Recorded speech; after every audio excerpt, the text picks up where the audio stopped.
Can everyone hear me clearly? So basically, we are in two parts of analytics here. One is the modern internet companies and some of the traditional companies, like few from banking, few from automobiles, from pharma and all. So I will try to cover 4 points. I am not sure like how many of them I can cover here. So first, I would like to start about how data is being used in different industries in decision making, either from change management side or internet first company side. So this is purely like the topics like I would like to the speakers to speak about depending on their industries and the kind of work they are doing. So first I will start with Thomas. So like how are you dealing with the decent like? It's a penalty for sitting right next to him.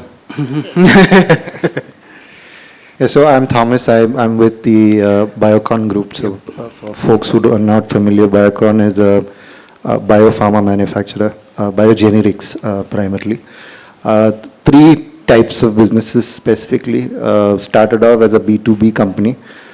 So we are a large API manufacturer. So we manufacture molecules that then get sold to other companies who then make the drugs and sell it out to the consumers like us.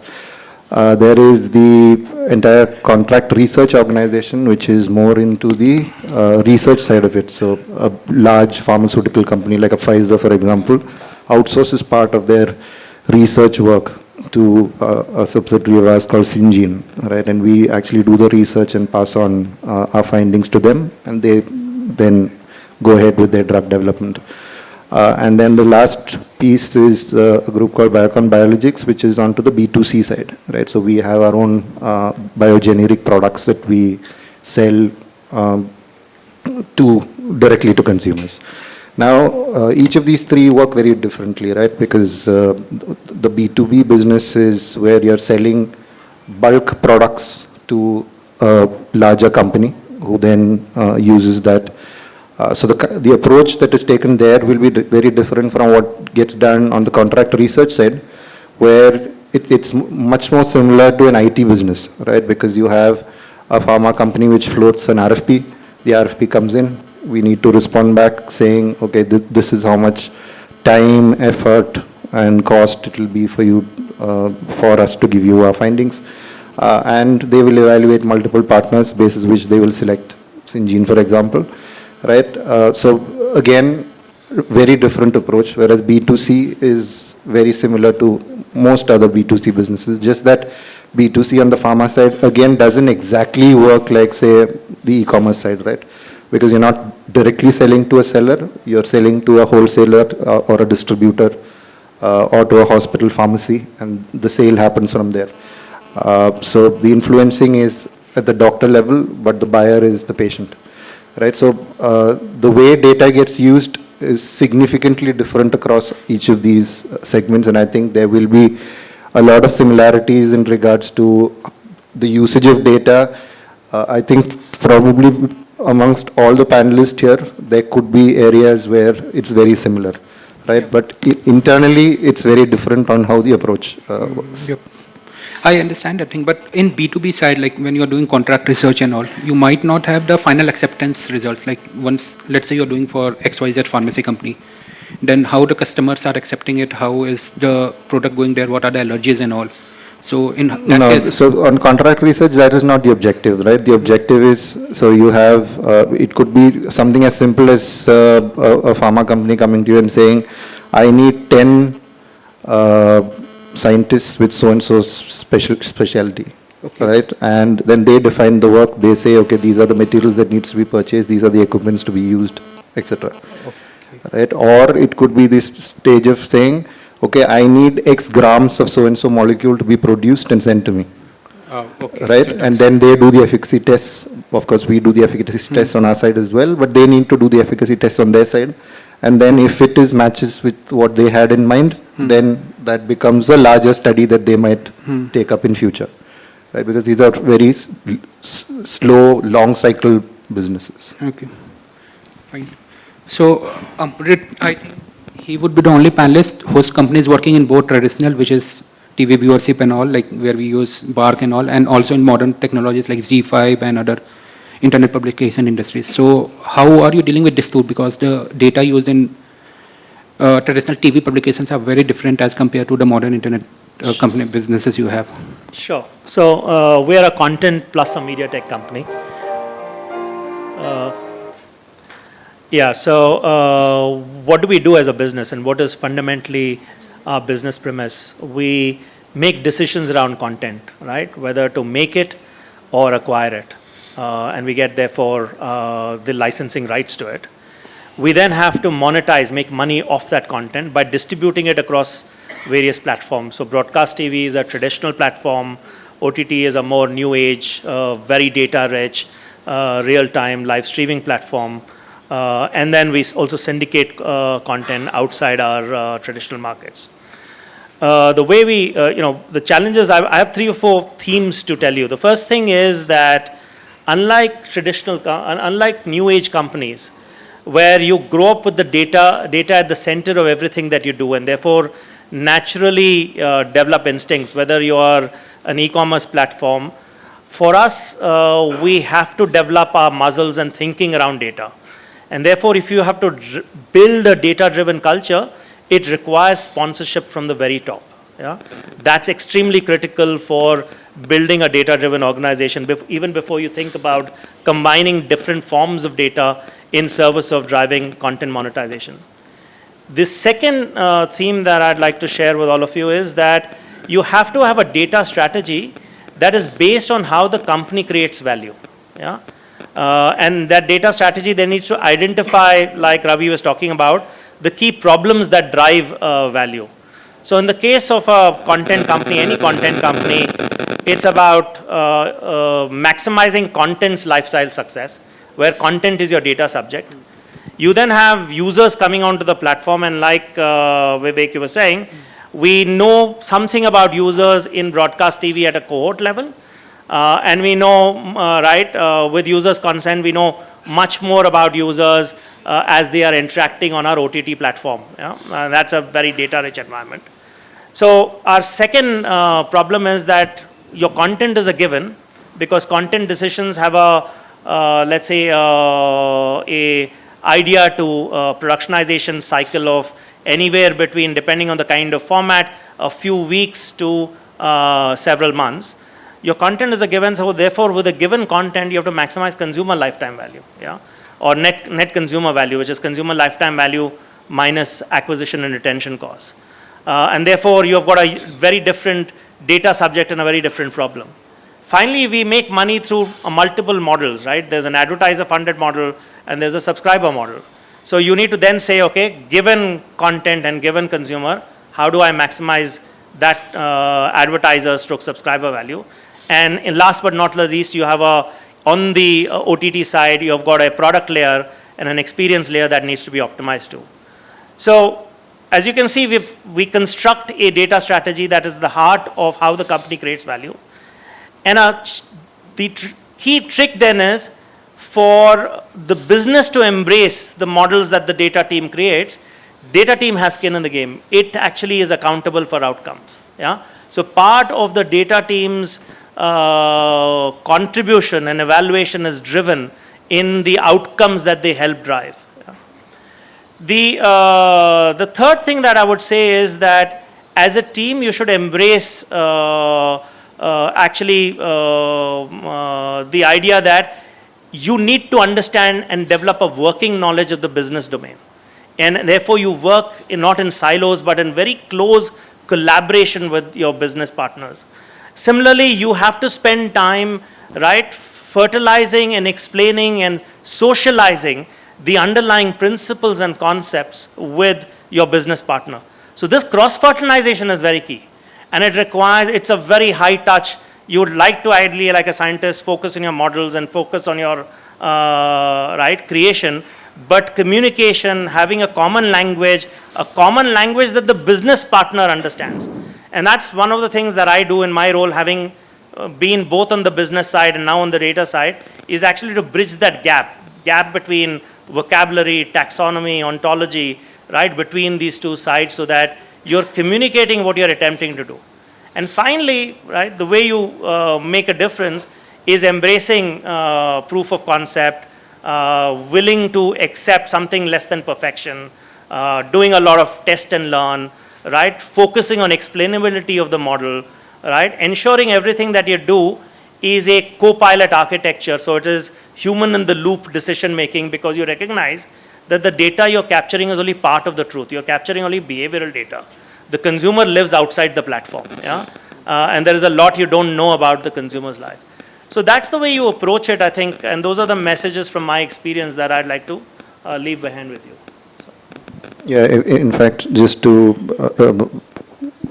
piggyback onto what he said, right? In some of these traditional businesses, the biggest challenge that we face from the data side is, one, getting people to actually acknowledge the importance of data, right? So you have somebody who spent 15, 20, 25 years doing the same thing in the same place. Exactly. Convincing them that there is intelligence that can come out of the data that he and his team has been producing for all this time, right, is a very big task. And number two, just to ensure that the right stakeholders are involved when an initiative of this nature is being driven, right? Because there is always an overlap between, say, a manufacturing department and a quality department. Now, without the right level of quality, however great a job the manufacturing team has done, without the right sign-offs, it's not marketable, right? So ensuring that the right stakeholders from these cross-functional teams are associated on a particular project ensures that it gets taken forward. So to me, those are very critical aspects. And Amrit, correct me if I'm wrong. So in broadcasting businesses, you might be getting a lot of data from third parties, and that data might be costly. So making sure that you convince all your stakeholders to get the correct data and finalizing decisions like when to telecast anything, what content to produce, that might be challenging, what Thomas has said, like convincing the stakeholders in not, like in industries which are not traditionally data driven, like in the proper subscription business and proper internet business, that's fine. But in other places where you buy the data from third-party sources and you don't know about the outputs. Correct. And typically, and that's why I said embrace proof of concept, right? So take a sample data set, meld it with your existing data set to solve for a particular problem, and then demonstrate, and then say, you take a proof of concept and a risk that you as a business, because you're a running business, your business partners are accountable for monthly and quarterly delivery. So in that context, you have to then construct a proof of concept with an acceptable level of risk that the business says, fine, that's okay, and you set up the evaluation criteria right up front. So if the proof of concept delivers, XYZ improvement. So for example, if a new approach to our recommendation system delivers a significant increase in content diversity and CTRs without compromising other metrics, then that proof of concept works, and then you accept it and adopt it and embrace it. Ankit, I would like to pass the mic to you. Like, I'm not sure like you can cover Ather or not, but you also have worked for companies like Airtel, where I think there would be significant use of data. Yeah, you will cover Ather or your past organizations. No, what's the question? No, I said like I want to understand the data-driven culture, like how is data taken into decision making? Like you want to cover from Ather or from past organizations or any generic questions? I think it is very company or industry agnostic in my opinion, because when you talk of data-driven culture, fundamentally there are few things that you set up as a pillar. And one of those pillars is of course the people part, which is how you deliver experience and the business value. If you look at these two, which is the experiences and business value, then both these typically come from a couple of things. One is the team, which I think Amrit also spoke about in terms of how you stitch that business acumen, how you are able to translate that vocabulary of data and bridge that with the business needs or objectives. So one is the people that you build as a culture in terms of developing that business acumen with the group that you're working with. That's a big component of the culture. Because typically if you talk to a data team, they'll start with, so what's your tech stack? If that's the first question that you raise in a meeting room, definitely you're not getting through without much resistance coming out of that room. And given how expensive data is, be it data acquisition, be it building data platforms, data products, these are not inexpensive business decisions. These are very, very expensive business decisions, including the cost of talent. So having the right kind of talent becomes extremely important, and then building that right kind of a culture where the first question is about understanding the pain points and not about understanding the technology stack. That's an enabler, not discounting that, but that's an enabler. The second part of that experience and business value comes from the products that you build. Now, that's where the real tech and the muscle of any organization, any data team comes into play. And here again, you would have heard from Ravi also in the morning about data engineering. He was talking of a Flipkart data platform, FDP.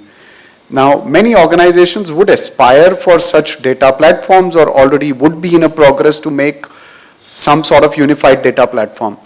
This doesn't come easy because you're talking of a business intelligence as one team, data engineering as another, and then you probably have business tools as another team, and then you have IT. So working with these different groups in an organization presents its own kind of challenges. So while your aspiration can be to build world-class data products, but there's a lot of fundamental work at the layer of both the people as well as the processes as well as the tools that you try to bring in an organization. When all of this comes together is where you kind of see typically a data culture. Now, be it an organization like Airtel or HP or Ather, three different industries, or even tires where I worked as a first part of my career. Now, fundamentals do not really change. So when I said that this is industry agnostic, none of this really changes if I move, lift and shift one industry with another. Typically, you are talking of acquisition in media. You're talking of post-acquisition as a responsibility for business leaders. That also today happens in automotive. You have a lead, which is typically an acquisition, which is marketing or a fulfillment lead that we call as. So that's an acquisition. So there is an analytics built around acquisition and marketing. Nothing different here, but again, that's why I'm saying that the fundamental blocks do not really change. Post-acquisition, you have a ownership in our world, which is Ather world. And in a telecom world, you will have usage and retention, which is very similar to what we were hearing from Amrit in case of media. So fundamental blocks do not really change irrespective of industry. The terms or the parlances, the names can be changing. So I think the point around culture stays still the same. Just one build on Ankit's point. So I think one of the decisions that we took is you need to balance centralization and democratization of access and usage. And what we did was we spent a lot of time building a unified data platform for Z. We are one integrated common data science, data engineering, search and reco engineering team under one umbrella. But we are democratizing the usage of data. So once you've created a centralized platform, the usage is being embedded within the business. And we will continue to remain a center of excellence that creates AI/ML models for use cases. So getting that balance right to create this collaborative culture between data, data science, data engineering, and the business is, I think, I can't stress that point more. Very valid there, Amrit. And in fact, one fundamental questions that most data custodians should ask to themselves and to their management is, who are you really building these products, these data platforms for? What is your team? Who's the customer that you're serving? And I'm not talking of customers in terms of the customers of your organization, your industry. That's very different than the customers or consumers of your data, very often.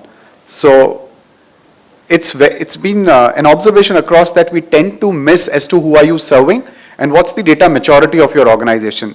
If data maturity is not at a certain level, then you really cannot start thinking about self-serve as a model versus a decentralized versus a centralized, not data engineering, the teams and the way these teams are designed to serve the organization.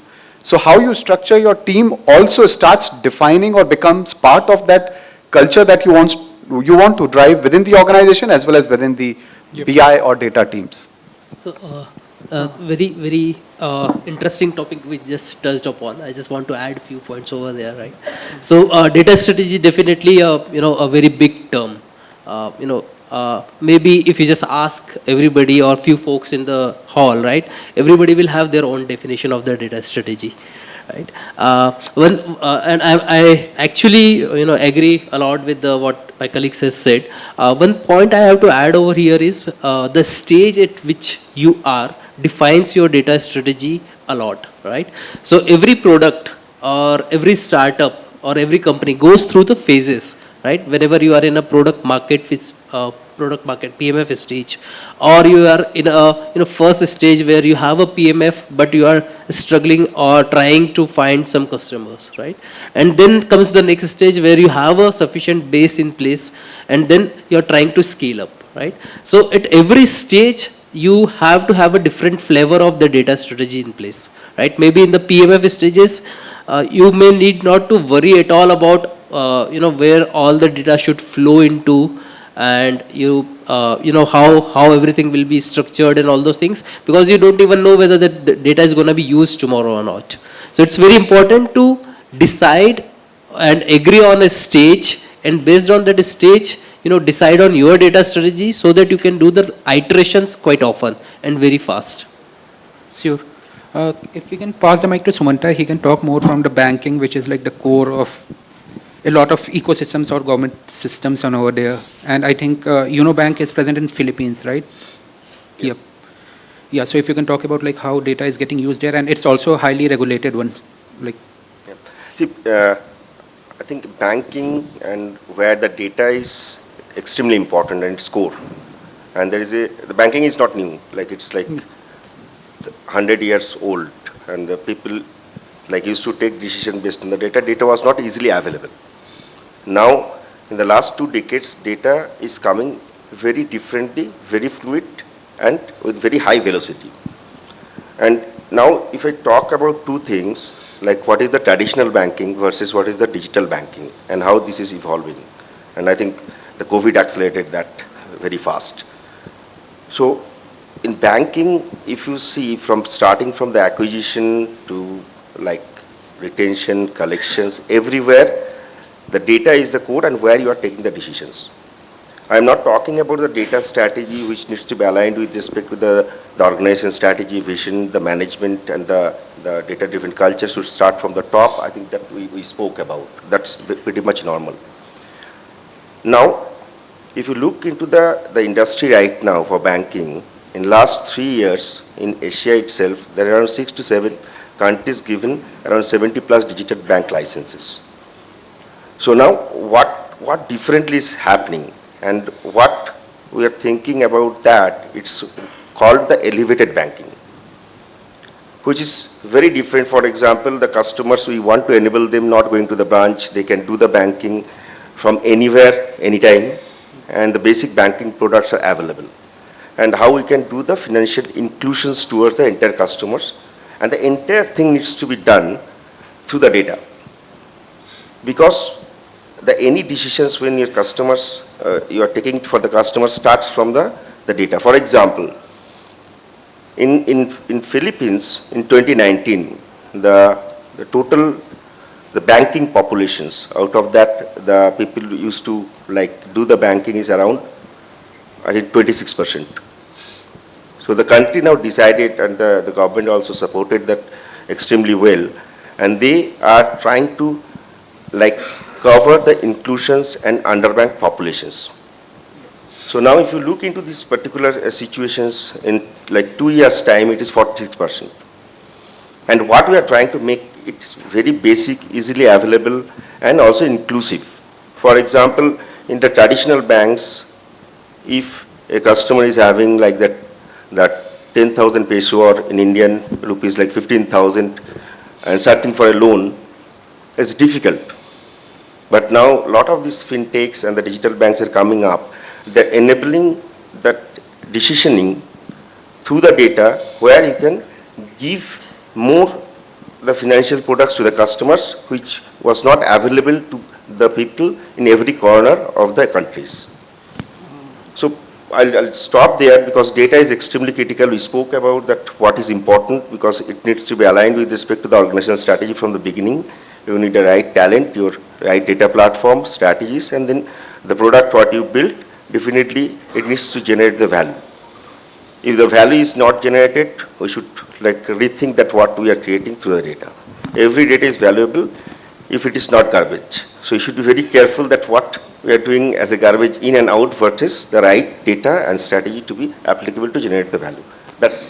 best case for I will agree to you in the countries where you have lower banking penetration. So I have also worked with Indonesia, where banking penetration was 9% and how government was supporting that particular thing. I can cover that later.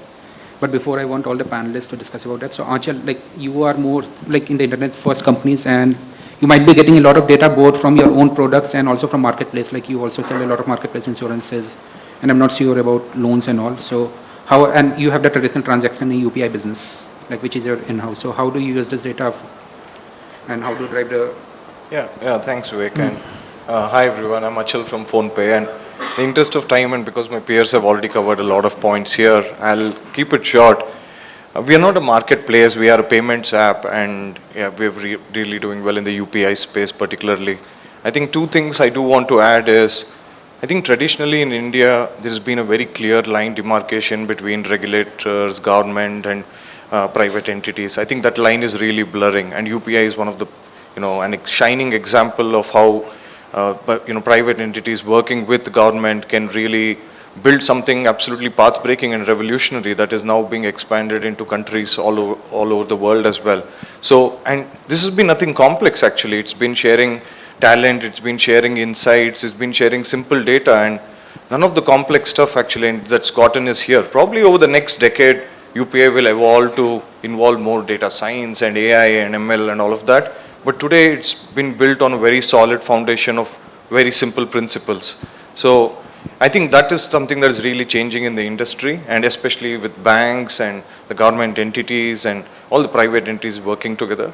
The second thing I just want to add to all my peers here is, I think we underestimate how savvy business, product managers and engineers are with data. It's no longer a world where only analysts or data scientists can analyze data. So I think empowering them with data actually solves a lot of your problems, and they do a pretty good job of getting most of it by themselves and analyzing and answering questions as well. They are the masters in asking the right questions as well. So I think focusing on technology, keeping them involved, at least in PhonePe, we are a 6-year-old company. Since day one, we have had real-time analytics for engineers and products. Just an anecdote, if you remember the Yes Bank moratorium a couple of years back, and PhonePe was powered only with Yes Bank. We were down for about a day or two, and in the payment space and in banking space, a downtime is very big. So we were down for about a day or two, and our org didn't need the analytics team at all. So we had real-time systems telling us when we would be up and where our app is and how our production systems are doing. So I think since that day, and we've evolved over the years to work along this culture that we work very closely with business and product, especially on business intelligence, building reports, dashboards, empowering them to build their own reports or dashboards or views and how they want to view data, and encouraging this culture that every day starts with looking at your data and looking at your performance. So yeah, this is just two things I wanted to add to what my peers said. Fine. Anand, I think we are running short of time, but if you can cover like how, apart from what you have said about Paytm, like the inclusion of the data in different decision makings. So, I would rather generally cover any gate. Any example. Sorry for. Yeah. So the way data is utilized for, actually you can say the way in which we are generating the data is gonna be a very helpful and is becoming very helpful in shaping up our society. So I will just take a general example, right? So you consider any business who understands some economics of a merchant or a restaurant owner or a small shop owner, right? And on the other side, if it is a marketplace, let's say any food delivery system, right, or any delivery system, who understands the economics of the delivery boys, right? Now, the way we are generating in the world of the digitization, right, the way we are generating the data is going to be utilized a lot for shaping up the overall society for us, right? The one simple example and around which a lot of companies are also shaping up is something like, now you understand how much a restaurant owner generally earns in a day, how many orders he's generally getting, right? And based on that data, since that restaurant owner might be a small restaurant owner, if that particular guy goes through a traditional exercise of getting a loan or getting a some kind of instrumental help, right? It's going to take a lot of time for him. At the same time, the guys who are powering them for the digital payments, right, does know a lot about him. At what time of the day he's earning what, at what time of the of the week he's doing a lot, he's doing good, and based on those data, a lot of credit scoring can be done. And it's just not about any single company, as I'm saying, any marketplace who understands all this economics, right, can do that. And ultimately, dispersing a loan or lending an instrument to them actually shapes up the overall economy of the country, right? Yeah. And that's going to be a game changing in the coming years. Yeah, I think transactional data has also, so India has very strong stable system or BRE system over there, but there are many big countries where you do not have such kind of systems. And that's where the transactional data has been used even for creating the BRE, which is purchased by bank and other agencies. And that's why this company spend a lot of money on cash burn to get the transactional data so that they can also use it as a BRE score and all. I think we can cover only one more point here. So because the first panel took, the first discussion took quite long. The second is what are the challenges you face in driving the data culture, like the data silos, governance, controlling the historical data, archiving and all? We are not in Europe, we are not with, we are not in that regulations, but also a lot of industries have regulations, especially in pharma or in transactional BFSI and all. How do we deal with this particular situations? Thomas, I would really like to continue.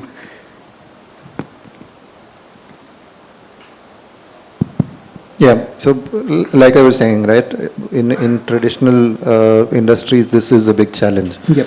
How do you basically get people to start using what we potentially can give? And I think it's also regulations in your industry, it might be. Yes, there is regulations, which is actually a positive, right? Because there is so much of regulatory authorities overseeing what gets done. I think that's definitely a lever that can be used to tell people that, okay, when you do something manually, this is how much defects there are versus look at this POC where I'm getting better results, right? So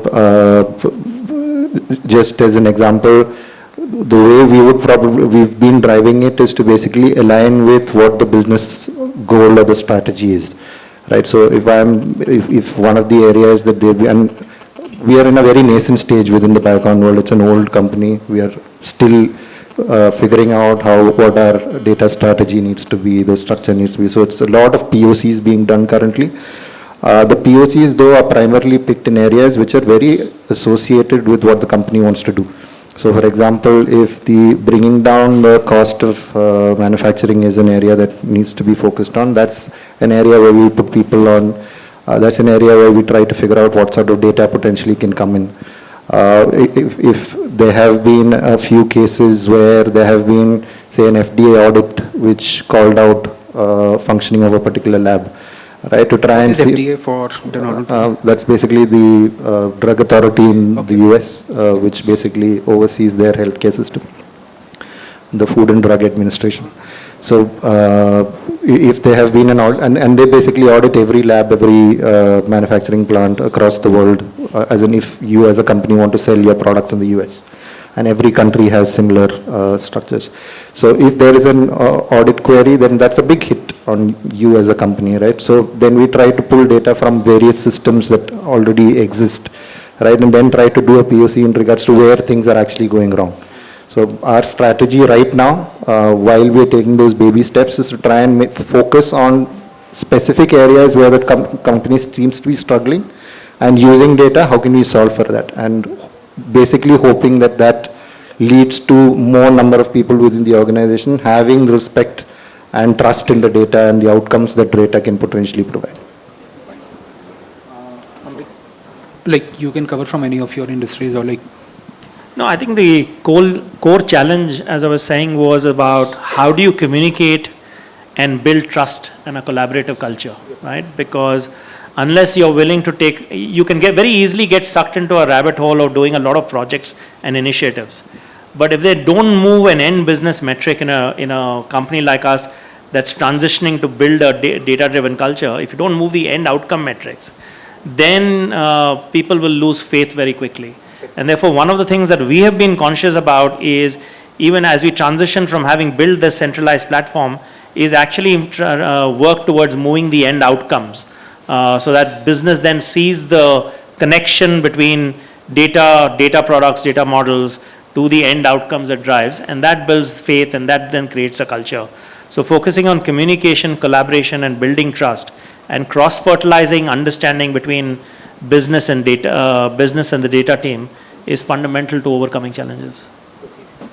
So, Ankit, like some of the challenges you face in driving the culture, like mainly from the silos, accuracy, like what Sumanta has covered, and decentralization of data.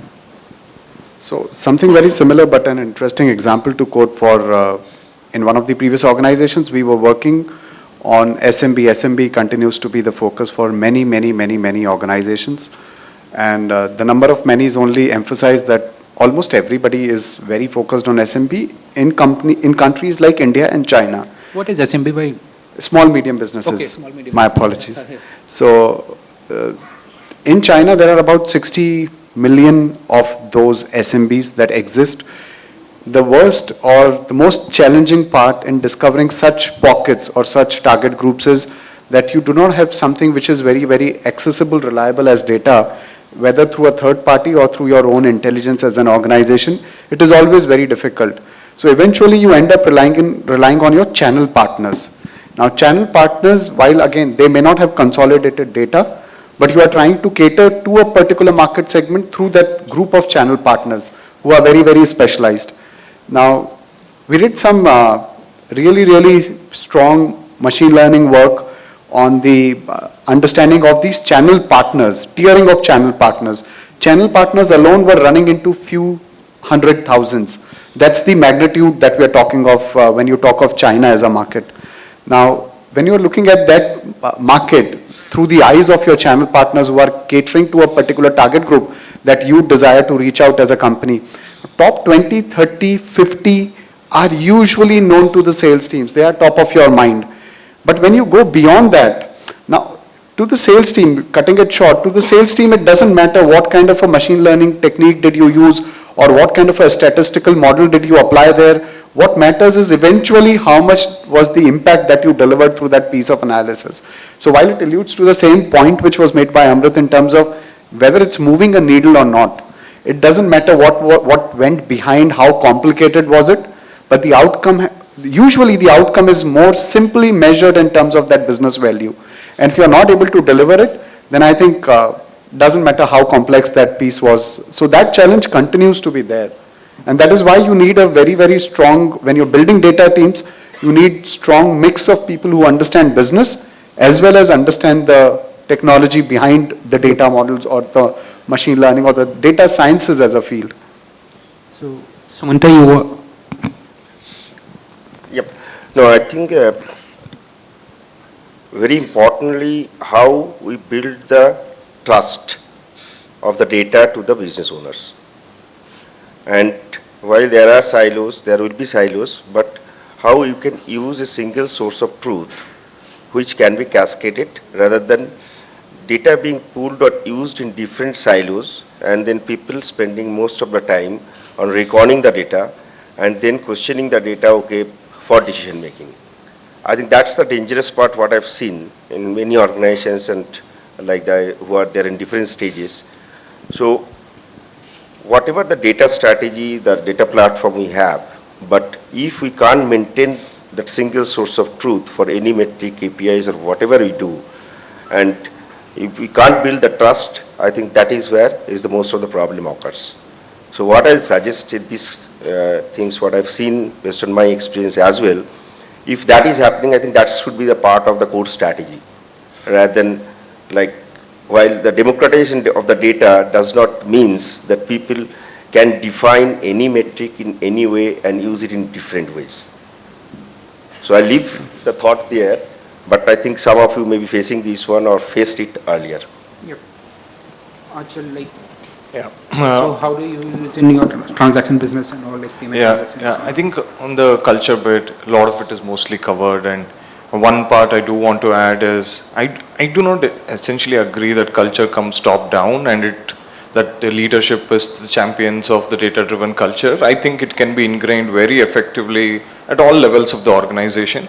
something we do is, if you realize, especially in medium-sized companies and most of your large-sized companies as well, that every analyst is a representative of championing that culture. So every meeting, every interaction, the analyst represents you and not all of us here on the dais. So I think what we essentially do is really empathizing them about the business. Every analyst and team, for example, does a market visit, attends a sales call. So the pod or the area that they work with, we really encourage them very actively to put in a lot of time and effort in understanding the business, empathizing the business, the challenges, working with the business and attending these calls or market visits, and really deeply understanding business and product and the challenges on the regulatory side as well. I think that really solves for a significant part of the culture in working very closely with business and earning that trust that a lot of them iterated over here. So, yeah. Anand, would you like to cover something around this? Sure. Data silos. I think almost every one of us in the room have at some point of time faced it, right? It's a very a brutal problem, I would say, especially for the data owners or the the folks who are generating the value from out of the data, right? And especially in bigger organizations where you don't even have a clue which team is doing what and what kind of data they are generating. This particular problem becomes very huge, right? Personally, I have seen in a bigger organization a situation where one team is kind of sitting on a data set, right? They do actually collect the data, they are having a data, but they are just keeping it over there. They are just not democratizing. And another team is actually going out and buying the same data from a third party. So, such kind of scenarios happens, right? And definitely culture, what we have already talked in the last 40 minutes, right, is very important point to solve this thing. Another thing is, through the tools and technologies, something like data discovery, even if you don't have maybe a very nice culture, let's say, where everybody knows about everything and all, but still if you have a tool where somebody can go and fire a query, right, and just understand what exactly is this particular data is about and where does it resides, then at least instead of going to the third parties, they can leverage the in-house data, right? And that can actually, this kind of technologies, whether it is a discovering tool or the data quality tool, can be very, very beneficial in removing such bottlenecks. Sure. So in interest of time, I would like to cover one last point, and only I think we have time for only one of the panelists who can speak about that. How can data help in designing the society and coming up with the challenges what society is facing? I want any one of you to pick that. Like, we do not have enough time. Yeah, I can take that. So sorry for the sales pitch, but if you have seen the website called pulse.phonepe.com, that's a website where we have basically put all our data out there in the public. When we did that, there were a lot of questions saying, why are you doing this? And Google and Paytm are your big competitors and they look at the data as well. I think this point was because, and a CEO spoke to the media as well about it, was the point of giving it back to the society. Because what we got from UPI has been a completely open ecosystem. It's been open source where a lot of government and private entities have worked together. And this simple collaboration between entities and folks that didn't work together actually has been working towards this vision of digitizing India and changing the lives, especially in rural people. So what I want to share today is this notion that UPI and this technology is very prominent in the cities is not true. All of the data, and this data is out there in the public, the government releases this data as well. UPI has been phenomenal in tier 3 and tier 2.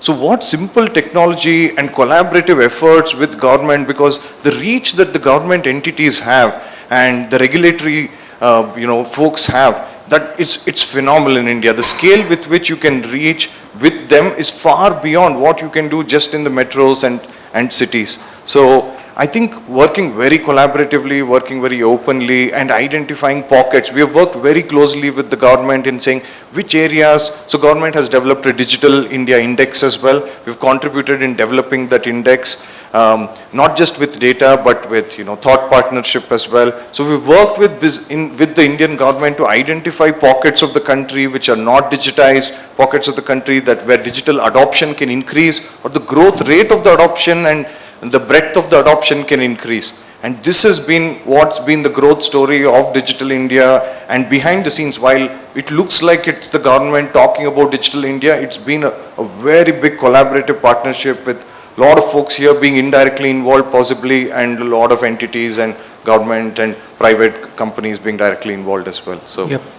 I would like to cover one example from my experience. So during COVID, I was stuck in Indonesia and I was working with the biggest payment transaction company like Paytm or PhonePe of Indonesia, known as OVO. So when the COVID hit, the banking penetration was 9%, and government wanted to understand which particular pocket. So it's a big country, more than few hundred islands which are populated and more than 280 million people. So which particular, and that OVO has more penetration than banking, which particular pockets or people are more affected there, so that government can send the relief materials like food, basic medicines and all. And this particular the data was getting used from this particular company by government, like government asked the OVO help on over there on prioritizing which areas the payment can go. So most of the people were doing transactions, their salaries were coming on this particular payment gateway because banking penetration was low, and they understand which people the job were impacted, which people are not doing the transaction, understanding the different pockets in Jakarta and other cities. And then accordingly, government prioritized like where to send the relief materials and not. So during COVID, this was a very big initiative which was done in Indonesia, and 𝗓𝗂, I forgot the president name, 𝗓𝗂 or something like that. So he really thanked that company. Okay, I think we are over with the term. We will have how many minutes for? I think in the interest of time, we can take maybe 2 or 3 questions. Okay. If you could just raise your hands, I'll be happy to answer. Any questions?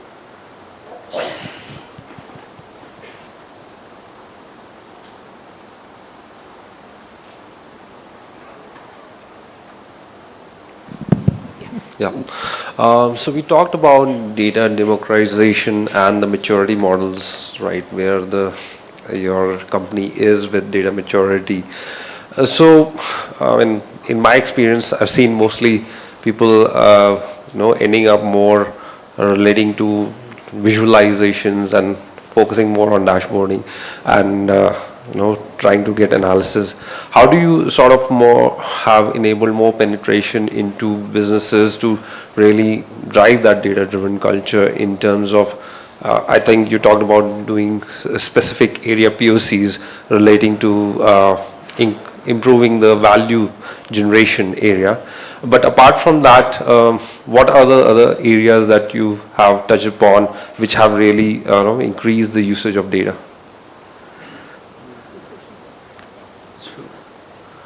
Is it specific for anyone, or you want any of the panelists? Anyone can. So I can give one of the example, like in one of my last companies I was working, so it was a traditional fashion industry. Like they had more than 2,000 shops. They had e-commerce website which was giving, but 90% of the transaction used to occur through offline shops and all. And they used the data, I used the trick of data monetization. So what the thing was there, they were getting a lot of revenue from the data what the company has generated in last 20 years.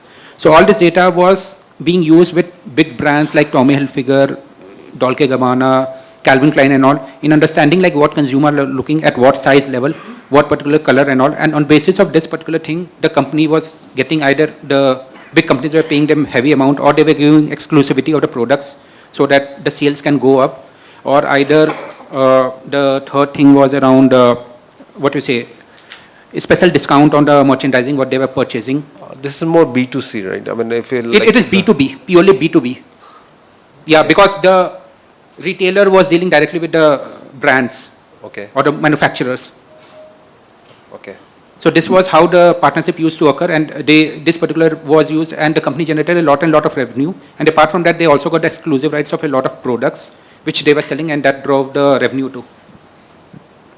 So maybe if I've understood your question, you're more talking about how the move up the value chain happens, yes, right? Yes. Yeah. So I think it's, I would say it's incorrect to call it moving up the value chain, because all of it has its own intrinsic value. I think the entire visualization, the reporting is exceedingly critical, because that's what makes you ask the right questions. And asking the right questions is what helps you get to the more cooler aspects of AI, ML, etc.